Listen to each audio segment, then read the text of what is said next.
Listo, buenas tardes. Bueno, nosotros vamos a hablar hoy día sobre la fibromialgia.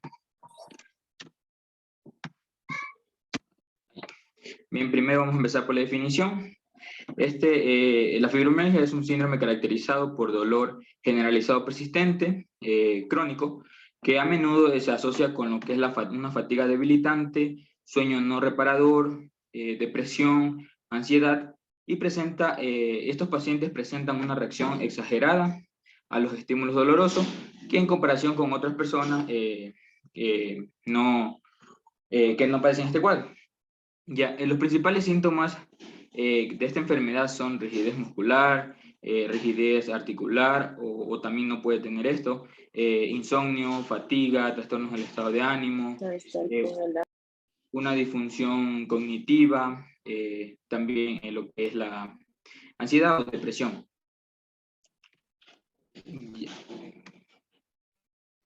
Ya. Se le ha asociado bastante que estos pacientes normalmente van a poseer antecedentes personales o familiares de dolor regional o visceral, como son las cefaleas migrañosas o tensionales, también lo que son trastorno temporomandibular, síndrome de intestino irritable, cistitis intersticial, síndrome de dolor pélvico y depresión o ansiedad. Ya, recordando un poquito de la historia de la fibromialgia, esta se describió por primera vez en el siglo XIX. En el año de 1950, Graham introdujo el concepto de síndrome de dolor en ausencia de una enfermedad orgánica específica. Y el término de fibromialgia como tal ya fue acuñado años posteriores por Smith y Moldovsky tras la identificación de regiones de sensibilidad extremas conocidas como los puntos del dolor. Estos puntos del dolor se definen como áreas de hiperalgesia cuando una presión de aproximadamente unos 4 kilogramos provoca un dolor. Para la década de 1970 y los 80 se descubrió que una etiología de la enfermedad que afecta a lo que es el sistema nervioso central. 10 años después, el Colegio Americano de Reumatología elaboró lo que son los criterios diagnósticos y según el Colegio Americano de Reumatología, este diagnóstico va a incluir dos variables. La primera, que es un dolor bilateral arriba y abajo de la cintura, caracterizado por un dolor centralizado. Y la segunda variable es un dolor crónico generalizado que dura al menos unos 3 meses, caracterizado por dolor a la palpación en al menos 11 de los 18 sitios específicos del cuerpo. Y cabe recalcar también que estos criterios diagnósticos ahorita ya se encuentran actualizados. Ya, conociendo un poquito de la epidemiología, se calcula que aproximadamente un 5% de la población mundial presenta fibromialgia y que la incidencia es mucho mayor en mujeres que en hombres y el rango de edad en el que generalmente aparece es de entre los 30 y los 25 años. Desafortunadamente no existen muchos datos epidemiológicos sobre esta enfermedad. Sin embargo, encontramos un artículo de un estudio en España donde indica que esta fibromialgia es de la enfermedad con una elevada prevalencia que afecta aproximadamente al 2.4% de la población española. También que es más prevalente que la artritis reumatoide, ya que la artritis reumatoide ocupa un 0.5%, pero esta fibromialgia es mucho menor que lo que es la osteoartritis de manos, ya que se ocupa un 6.2%, que también es menor que la osteoartritis de rodilla, ya que tiene 10.2%, y el dolor lumbar con un 14.8%. Sin embargo, la fibromialgia presenta los más elevados niveles de lo que es el deterioro de la calidad de vida en términos de lo que es el impacto social, familiar, intelectual, emocional y también sanitario. Aquí también se evidencia que la prevalencia es mucho mayor en mujeres con un 4.2% que en hombres con un 0.2%, lo que da aproximadamente una relación entre mujeres a hombres de 21 a 13. Y que en España se encontró que el pico de mayor prevalencia se ubica en las mujeres dentro del grupo etario de los 40 a los 49 años. Listo, para continuar con la fisiopatología, la fibromialgia es parte de una familia de trastornos relacionados, conocidos como los trastornos del espectro afectivo o por sus siglas TEA. Estos trastornos comparten anomalías fisiológicas y factores de riesgo genéticos que pueden ser fundamentales para su etiología. Y además de la fibromialgia, los TEA abarcan otros trastornos, como puede ser el trastorno por déficit de atención, trastorno distímico, trastorno de ansiedad generalizada y trastorno depresivo mayor. Actualmente se entiende que la fibromialgia es un trastorno del procesamiento del dolor central o también es un síndrome de sensibilidad central. Y aunque la patogenia no se comprende aún por completo, las investigaciones muestran que en esta patología existen anomalías a nivel bioquímico, metabólicas e inmunorreguladoras, además de anomalías en el sistema nervioso, neuroendocrino y autónomo, así como factores genéticos, psicosociales y factores de estrés ambiental. Pásale, por favor.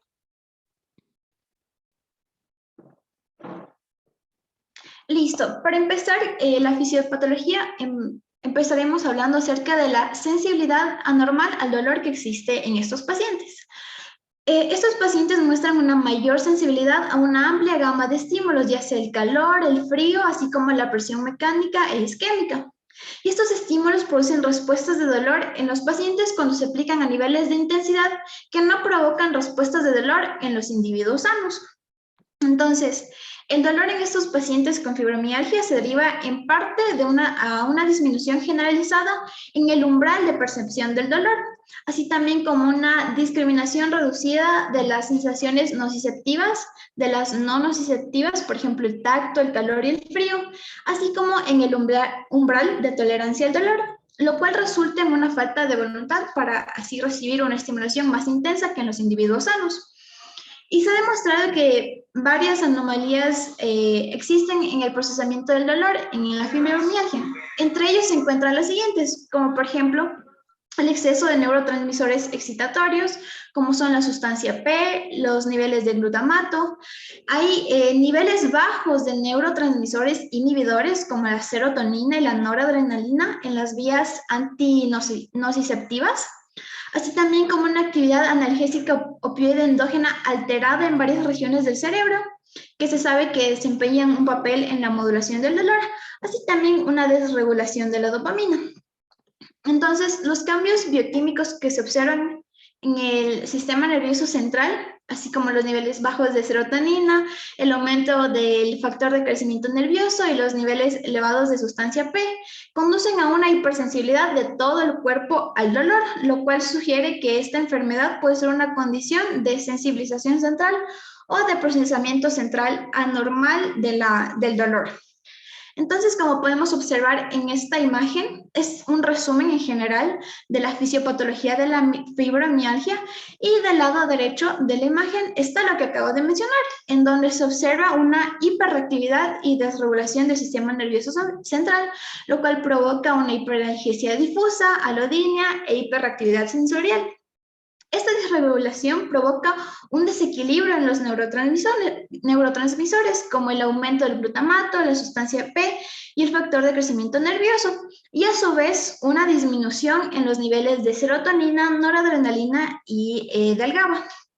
El resto de la imagen muestra la alteración del eje hipotálamo pituitario suprarrenal, que explicaré en la siguiente diapositiva, mientras que el lado derecho muestra otros componentes de la fisiopatología, como son los factores genéticos, modificaciones ambientales y la contribución de factores periféricos, que explicaré en las siguientes diapositivas. Pásale, por favor.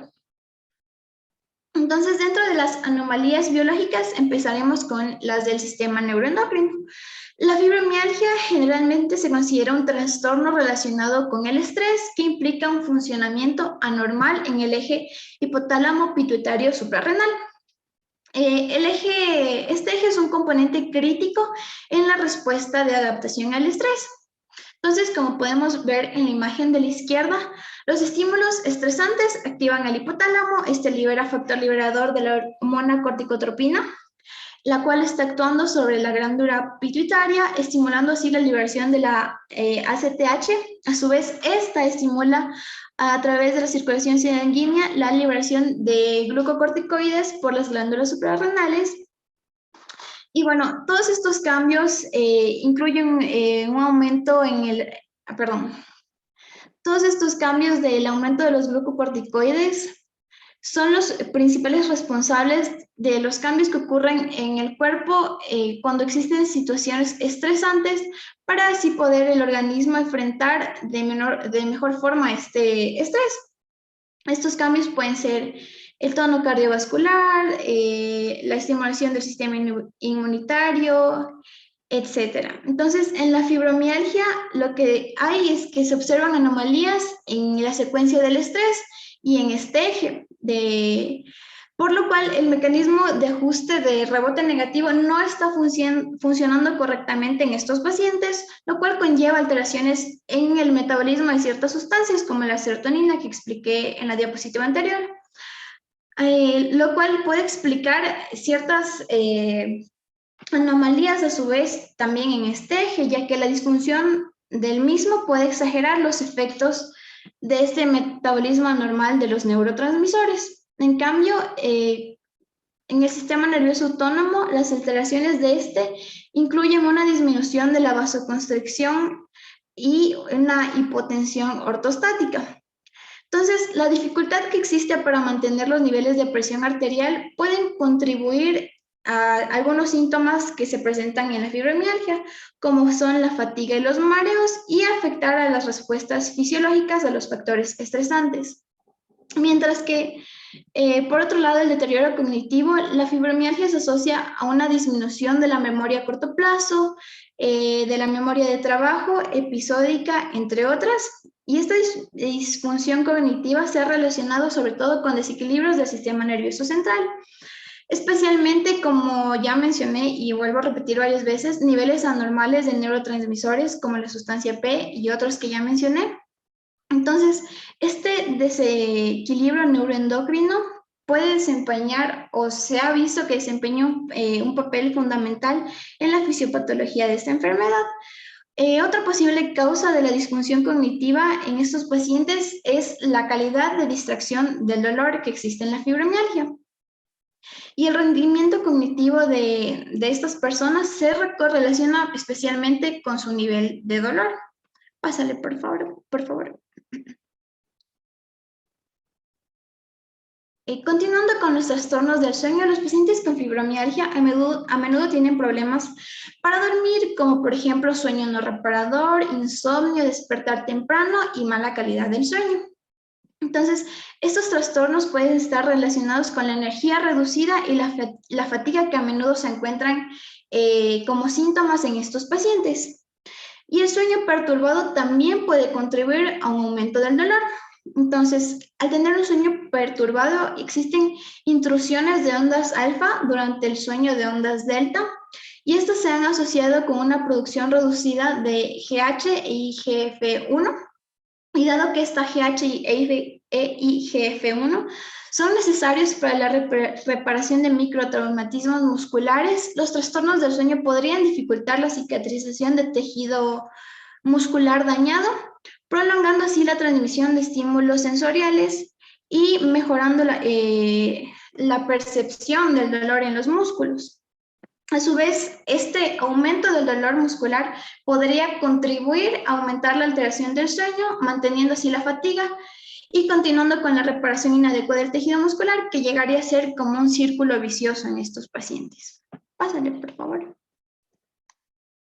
Continuando con los factores hereditarios, se ha encontrado que como genes candidatos para la fibromialgia, se ha encontrado primero el gen del transportador de serotonina, es el 5-HTT, el cual puede contribuir a aumentar la sensibilidad al dolor en estos pacientes.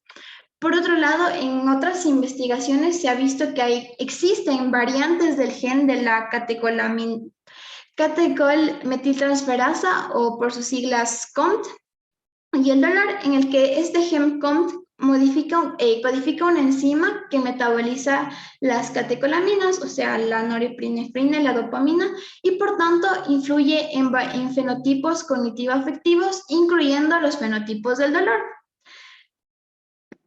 Pásale, por favor.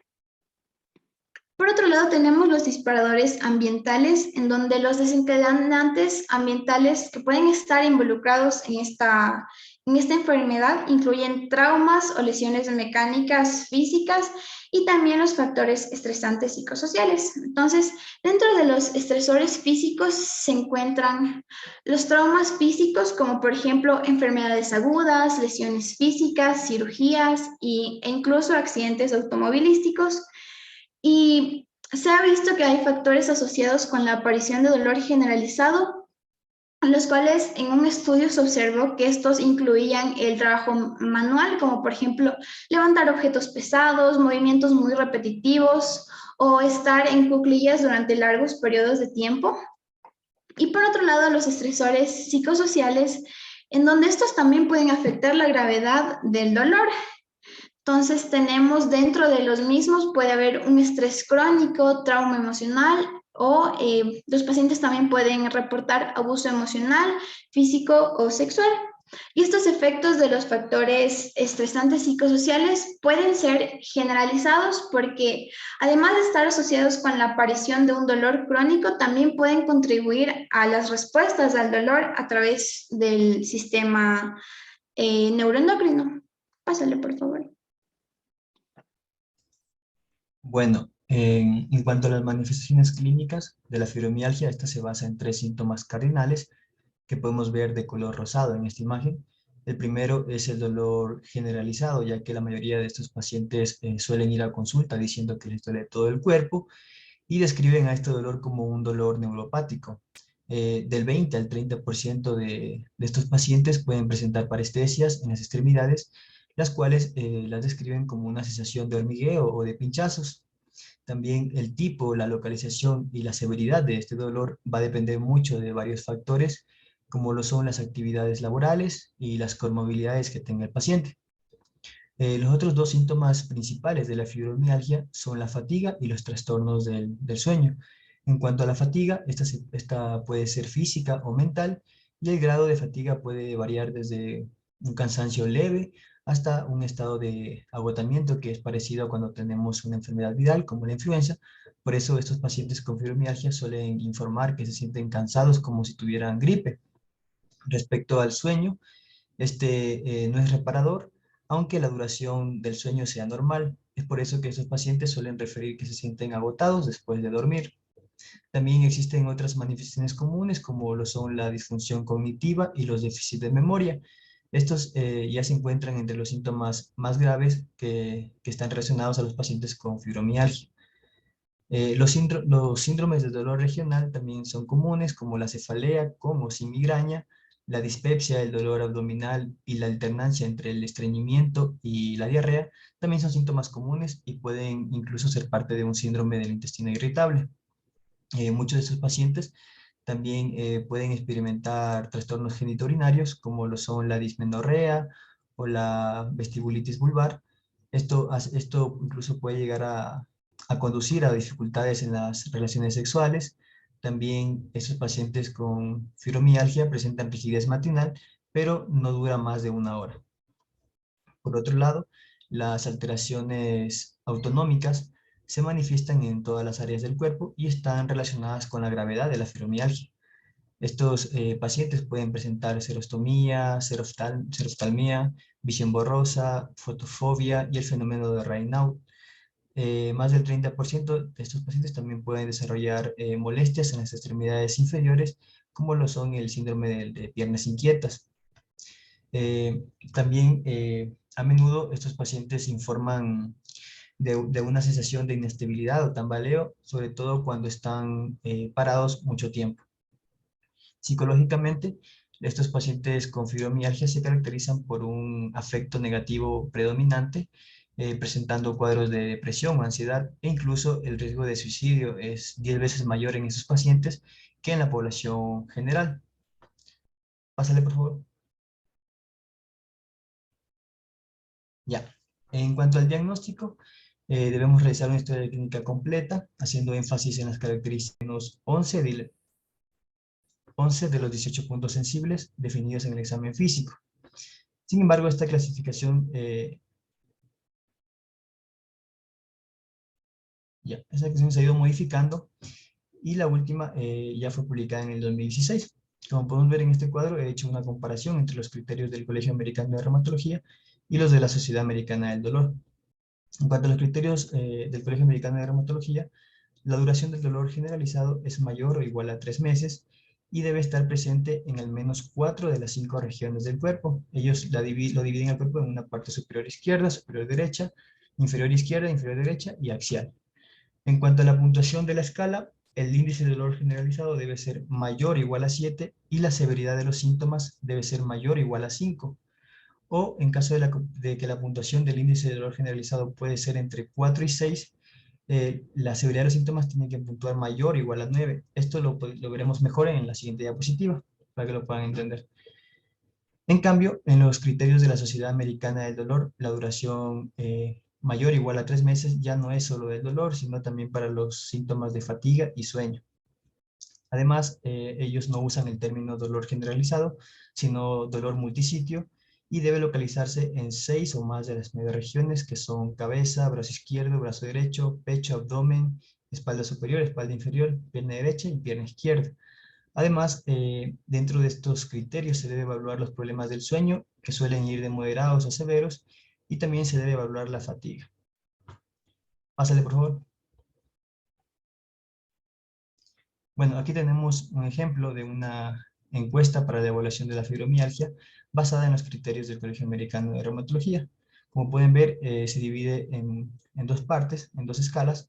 La primera escala de evaluación es el índice de dolor generalizado, la cual evalúa la cantidad de ubicaciones del dolor en una lista de 19 ítems. Y el 2 es la severidad de los síntomas, que aquí se evalúa la fatiga, los trastornos del sueño, los síntomas cognitivos y el número de síntomas somáticos. En la primera parte, es decir, en la primera escala, el paciente debe indicar dónde ha presentado dolor en la última semana y marcando cada ítem en donde haya presentado, y luego cada uno va a puntuar un punto. Luego se hace la suma.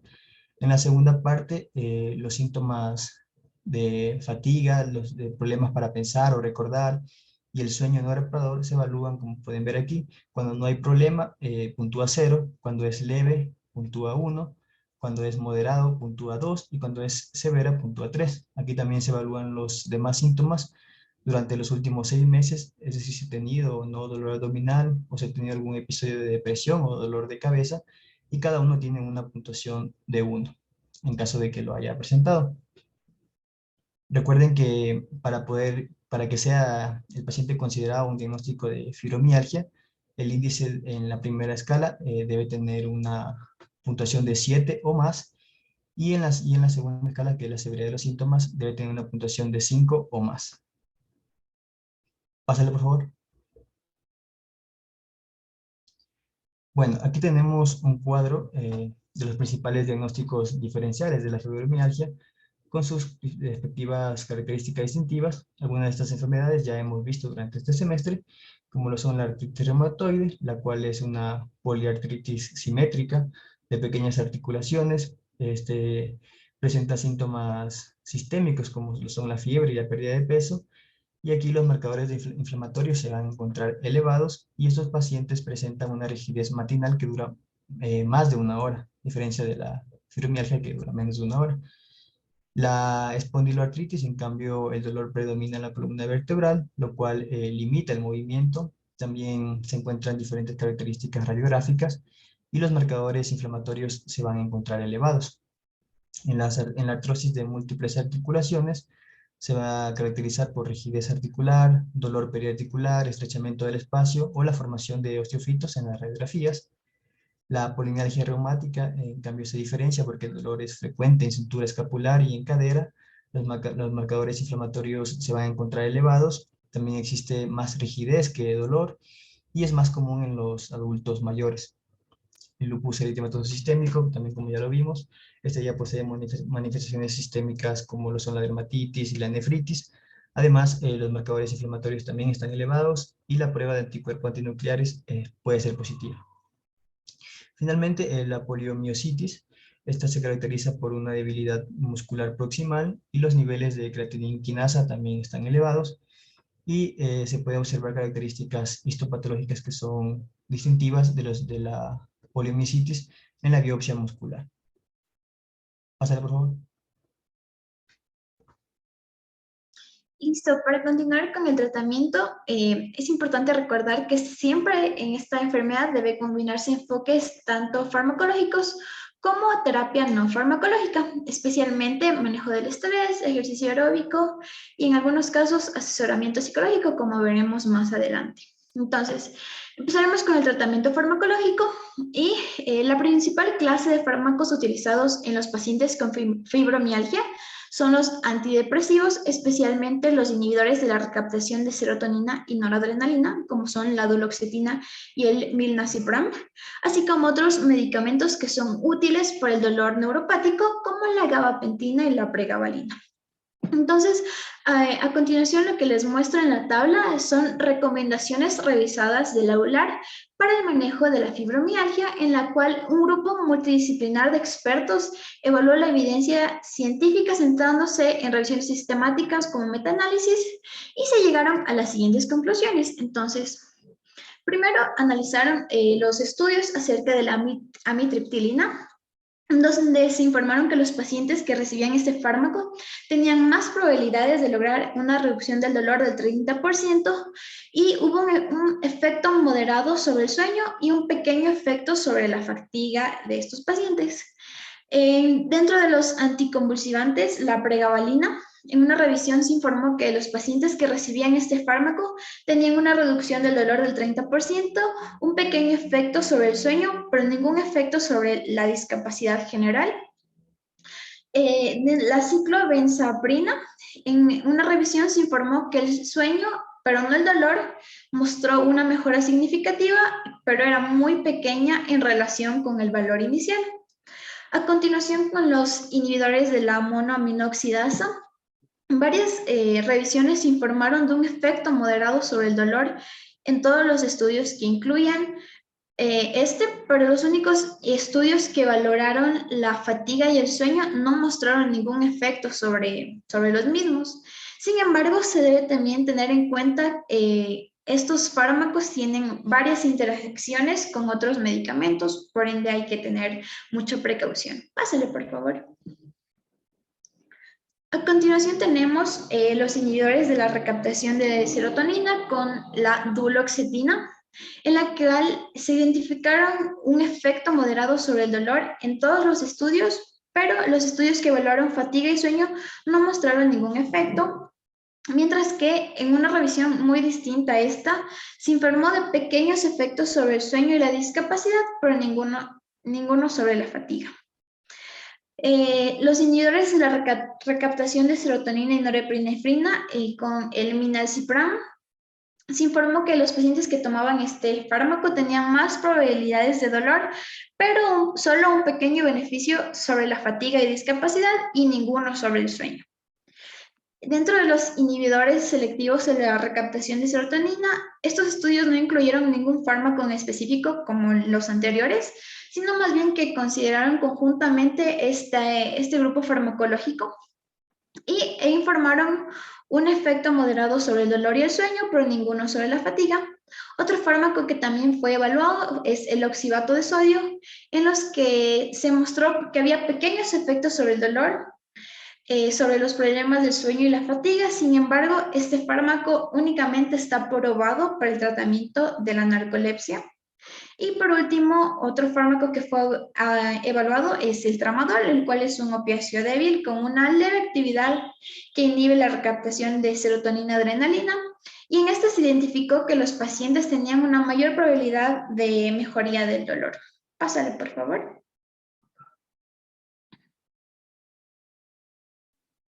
Bien, y ahora para finalizar, con respecto al tratamiento no farmacológico, aquí también se valoran algunas medidas. Primero tenemos a la acupuntura, donde este se asoció con una mejoría de lo que era el dolor, así como también de la fatiga.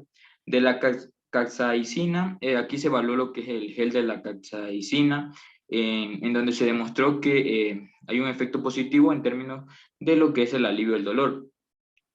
Con respecto a la quiropraxia, esta no se observaron diferencias Con respecto al dolor, con respecto a la terapia cognitiva conductual, estas sí fueron eficaces para reducir lo que es el dolor y la discapacidad al final de lo que era el tratamiento en comparación con los grupos de control. También tenemos al ejercicio, el aeróbico, que se asoció con mejoras en el dolor y la función física.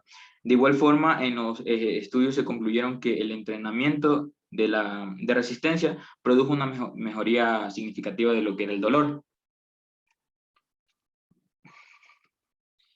Ya, con respecto a la hidroterapia, aquí hubo una mejoría significativa del dolor al final del tratamiento, pero este de aquí se mantuvo a largo tiempo, con una media de aproximadamente de 14 semanas.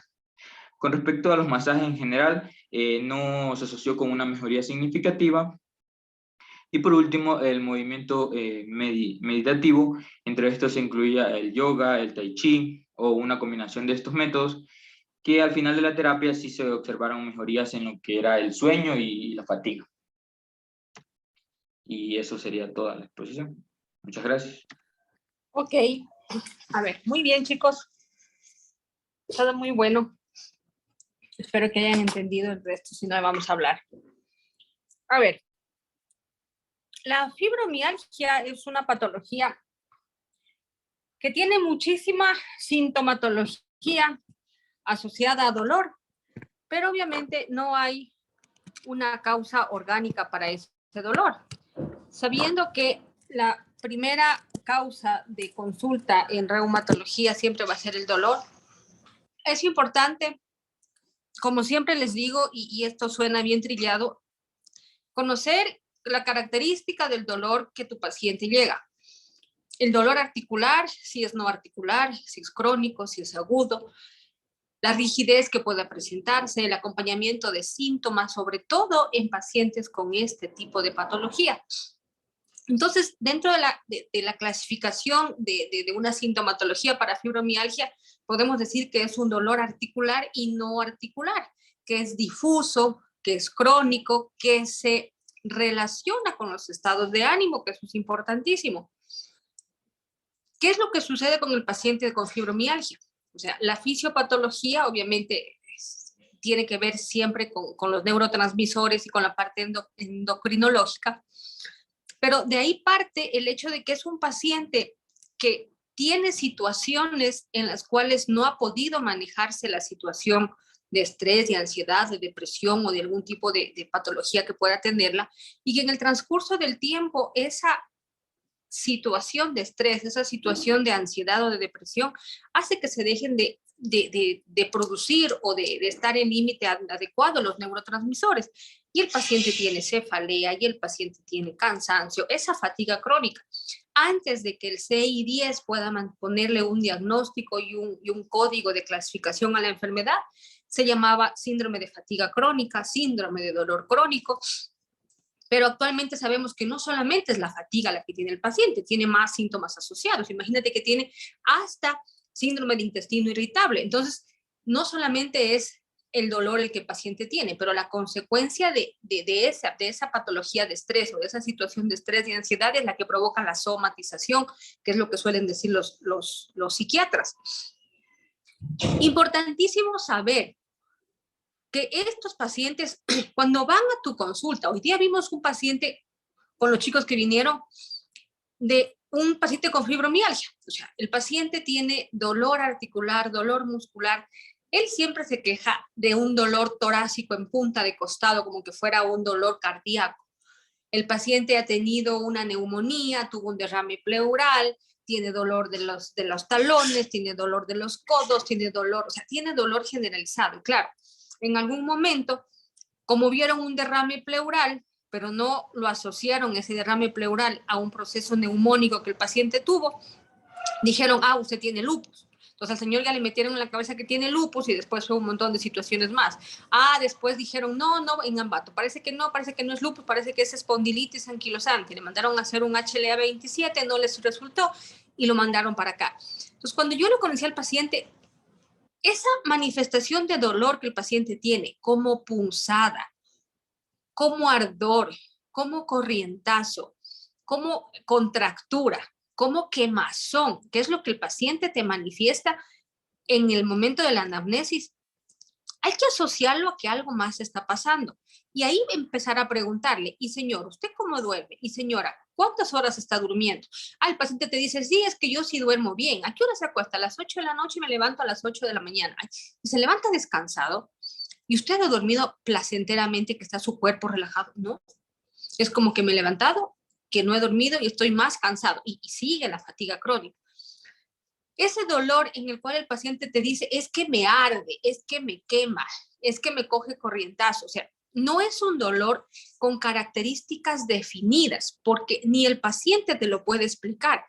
Porque recordemos que en reumatología, cuando vamos a hacer un diagnóstico de una patología inflamatoria como tal, tenemos dolor articular mecánico y dolor articular inflamatorio. Si es monoarticular, oligoarticular, poliarticular y obviamente lo que vamos a ir a hacer el diagnóstico y la precisión. Pero en otros pacientes no. El dolor es generalizado, acompañado siempre de trastornos del sueño, acompañado de esa fatiga crónica, acompañado en algunos pacientes de migraña, en mujeres por sobre todo de síntomas de síndrome de intestino irritable, de cistitis, de dispareumia, tienen dolor para tener relaciones sexuales. Entonces, claro, hay la obligación por un dolor que es crónico, que es generalizado, de ir a analizar algún tipo de patología metabólica que te pueda provocar este mismo tipo de dolor. Recuerden que el dolor es generalizado, igualmente puede producirlo un hipotiroidismo, puede producirlo un paciente con diabetes. No así un paciente con lupus, porque el paciente con lupus tendría que tener otras características, tendría que tener inflamación articular. Que el paciente con lupus pueda tener fibromialgia también, sí, pero no es que mi paciente de fibromialgia voy a descartarle lupus, pero sin tener las manifestaciones clínicas que yo ya sé que son de lupus. Pero si mi paciente de lupus, que ya tuvo artritis, que ya tuvo problema renal o tuvo problema hematológico, me empieza a debutar con este tipo de sintomatología, de mucho dolor y que no concuerda con la fase analítica que yo hago, con el examen físico que yo hago, mucha fatiga, mucho decaimiento, alteración del ritmo del sueño. A mi paciente con lupus puede también estar asociado a una fibromialgia. Y eso hay que saberlo interpretar y hay que saberlo saber. ¿Por qué? Porque el tratamiento siempre va a ser adecuado cuando yo sé qué es lo que sucede con mi paciente. Si mi paciente tiene lupus o tiene artritis reumatoide, pero me da manifestaciones de dolor neuropático, definitivamente no va a ser parte del lupus o parte de la artritis, porque si fuese parte de la artritis tendría que tener manifestaciones de dolor articular inflamatorio y ahí tendría que hacer una modificación del tratamiento, ver qué inmunomodulador doy, si subo dosis de metrotexate o si mi paciente va a necesitar terapia biológica, porque imagínate que yo no hiciera este tipo de discernimiento, de saber qué tipo de dolor, y mi paciente con artritis reumatoide le duele todo, viene todo dolorido, sigue con metrotexate, sigue con prednisona, sigue con sulfasalacina, pero le duele todo, y yo digo, no, entonces es la artritis, le vamos a dar terapia biológica, y suceden esas cosas en la vida real, y que le dan terapia biológica y el paciente sigue con las mismas. ¿Por qué? Porque no hay un análisis adecuado del tipo de dolor en mi paciente, porque puede ser que ese paciente de artritis su patología inflamatoria articular esté controlada, pero esté asociado a un proceso de fibromialgia con un dolor neuropático, con un dolor de sensibilización. Igualmente sucede en el lupus. Cuando es una fibromialgia pura, sin asociación a ninguna otra enfermedad, pues bueno, hay que ir a investigar si no tiene hipotiroidismo, si no tiene diabetes, qué es lo que más puede pasar. Interesantísimo lo que su compañera les comentó. Hay estudios, sobre todo unos estudios brasileños en los cuales se evidencia que el gatillo del proceso de dolor ha sido un trastorno de estrés postraumático sufrido por el paciente y las alteraciones sexuales, o sea, la violencia sexual, las violaciones en pacientes masculinos o femeninos han sido el gatillo para despertar fibromialgia en el transcurso del tiempo. Y eso fue un estudio que lo hicieron al analizar pacientes retrospectivamente, qué es lo que pasó y cómo desarrolló su enfermedad. Obviamente se hicieron un montón de cuestionarios psicológicos y un montón de situaciones más para llegar a esa conclusión. Pero se sabe que los trastornos afectivos sexuales son un gatillo importantísimo para que se desarrolle este tipo de patología. Y también en algunos pacientes el hecho de no tener o de tener algún vínculo sexual afectivo del mismo sexo y no poderlo expresar. O sea, pacientes que son homosexuales o son lesbianas y que no lo pueden manifestar de forma abierta. Eso igualmente el mismo estudio brasileño lo demostró. Por eso es lo que ahora en este momento se está hablando de que sí, de que hay situaciones de carácter sexual que puede disparar y puede ser el gatillo y el detonante de que aparezcan este tipo de sintomatologías. Porque en general, las pacientes que si tengo paciente hombre o paciente mujer que tenga alteraciones de su matrimonio, peleas, conflictos y todo, bueno, y esto lo dicen rápidamente y pueden ser una de las cosas que pueda mejorar su terapia conductual porque te lo dicen abiertamente y puedes ayudarles. Este otro tipo de pacientes es como que se guarda eso y es muy complicado exteriorizarlo y esa no exteriorización es lo que les provoca el dolor y la alteración neuroendocrinológica que el paciente tiene durante un montón de tiempos. ¿Qué es lo que sucede con los pacientes en determinado sexo para tener fibromialgia? En realidad se sabe que los pacientes de sexo masculino son mucho más, tienen una fibromialgia, tienen una percepción del dolor mucho más intenso que una mujer. El paciente con fibromialgia es mucho más difícil de tratar por la poca tolerabilidad al dolor que tiene. Son pacientes que llegan a tener alodinia, o sea, sensación de dolor por situaciones en las cuales no tiene que presentarse dolor. Muchas de las veces hasta el peso de las cobijas es lo que les molesta. Y hay que preguntarles de esa forma. ¿Y a usted le molesta cuando le dicen, hola Arturo, ¿cómo te va? Hola, ¿cómo? Sí, dice, ya no les puedo decir nada porque me dicen que ya soy muy débil. O sea, ese tipo de cosas.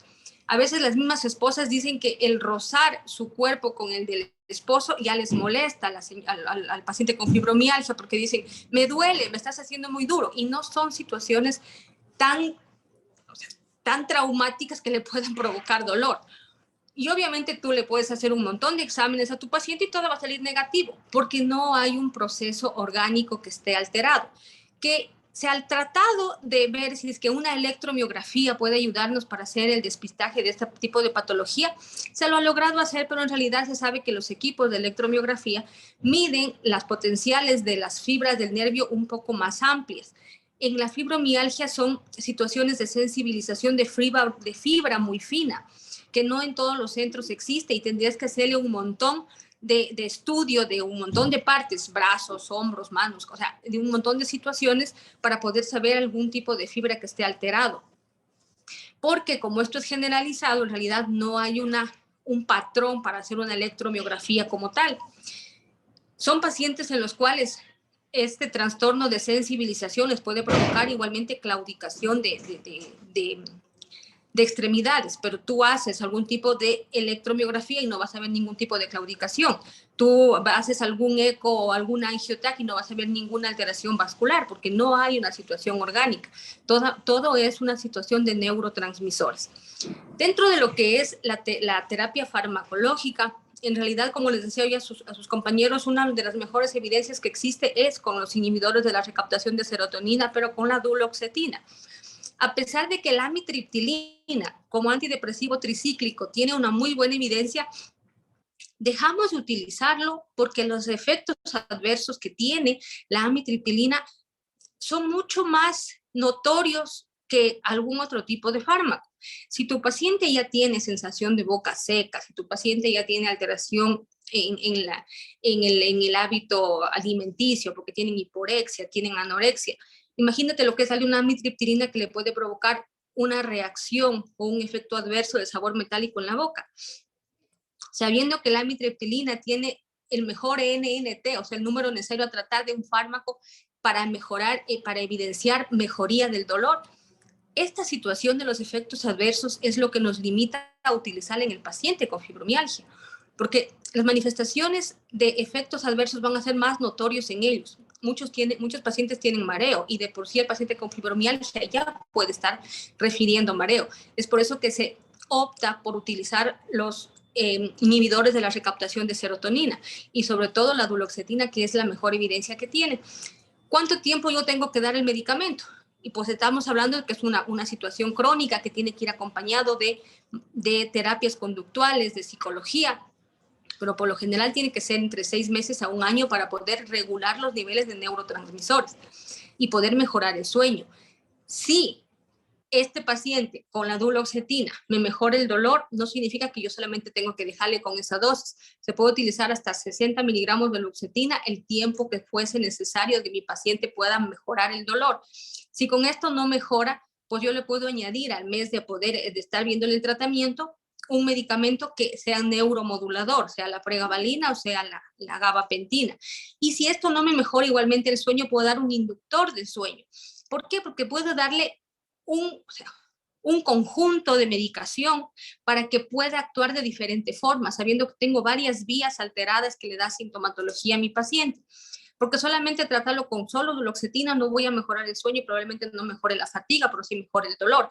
Y así situaciones que se van dando. Por lo general, lo que se utiliza es el inhibidor de la recaptación de serotonina, el neuromodulador, tipo pregabalina o gabapentina. No utilizamos carbamazepina y algún estabilizador de membrana para inducir el sueño, que puede ser la zopiclona, que en este momento podemos dar, o si no la quetiapina también como una mejoría para un trastorno de ansiedad. Y la parte no farmacológica igualmente es importantísima. El ejercicio, por sobre todo el ejercicio que no sea aeróbico, porque algunos pacientes tienen mucho dolor al hacer lo que es impacto o alto impacto. La natación, la yoga y el tai chi son de las 3 cosas que mejor evidencia tiene para mejorar el dolor. Y dentro de lo que es la dieta, últimamente se está hablando mucho sobre la dieta en los pacientes con fibromialgia. Importantísimo que el paciente con fibromialgia no tenga ningún acceso a lo que son aguas carbonatadas, o sea, refrescos, gaseosas, el agua con gas, el agua mineral, porque eso también aumenta el proceso oxidativo y puede dar dolor. Y lo que es en las comidas, la utilización del glutamato como un condimento, igualmente se ha visto que hay alteración a nivel de lo que son las fibras musculares y puede provocar las mialgias, que no llegan a ser mialgias por proceso inflamatorio. La vitamina D3 es uno de los componentes importantísimos que puede también ayudar al paciente a mejorar el dolor, porque se sabe que déficit de vitamina D3 pueden provocar sarcopenia o disminución de la masa muscular y eso también puede dar una mialgia asociado a su proceso de fibromialgia. ¿Qué más? Nada más, mis niños, los dejo porque tengo otra reunión ahorita a las 2:15 ya. ¿Alguna pregunta?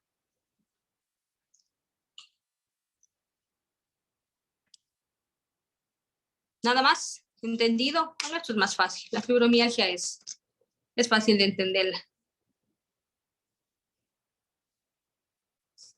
¿Alguna cosa? ¿Nada? ¿Hablen? Me parece que no, Doc. No, Doc, creo que está todo claro.